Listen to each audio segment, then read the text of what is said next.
Hi, this is Monica Hoyt, and these are some quick tips for spotting narcissism. Now, with narcissism, symptoms can really vary and be hard to spot sometimes unless we have a reference point.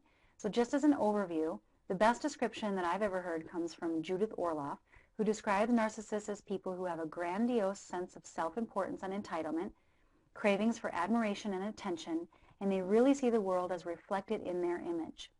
Now, what's interesting is that while some narcissists can be very unlikable and obvious egotists, others can be very charming, intelligent, and caring until you stop stroking their ego or disagree, and at that point they can turn on you. Now, to see if you're involved with a narcissist, a really quick way to get a sense of this is to ask yourself these questions. Does the person I'm with act as if life revolves around them? Do I have to compliment them to get their attention or approval? Do they constantly steer the conversation back to themselves? Do they downplay my feelings or interests? If I disagree with them, do they get angry, cold, or withholding? Now, if you've answered yes to one or two of these questions, it's very likely that you are in fact dealing with a narcissist. Now, if you responded yes to 3 or more questions, that would suggest that you're with a narcissist that's violating your emotional freedom. And I am going to get into what you can do about that in my second video on this series.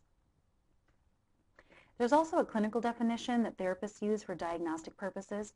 In order to be diagnosed with narcissistic personality disorder, you have to have 5 or more of the following qualities, and I'm just going to go through these really quick.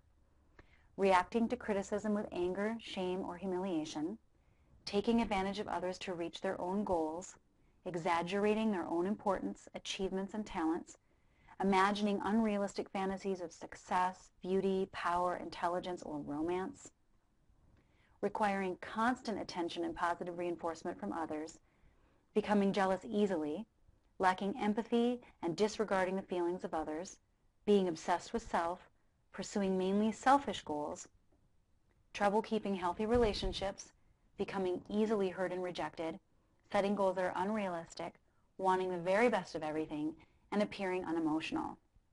Now again, in order to be diagnosable, you have to have 5 or more of these traits, but you can have 4 or 5 of these qualities and not be diagnosable, but still have a very serious impact on your relationships. Now, one of the questions I get asked a lot is what causes this? And there's 3 main causes of narcissism.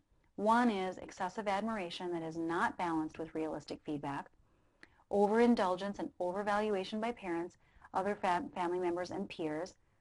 And this is what I also think is the most common cause of narcissism personally, which is a childhood marked by shame and or emotional abuse. Now, what's interesting again is that narcissism does show up in different ways depending on the person. So after reading all of these qualities, it's easy to think, gosh, they're just such unlikable people. It would be so obvious to spot someone like that. But in fact, they're not, always very obvious. They can be very charming and make you feel very special. When they shine their light on you, you feel like the most wonderful person in the world. By the time you realize they're a narcissist, you may be in too deep already.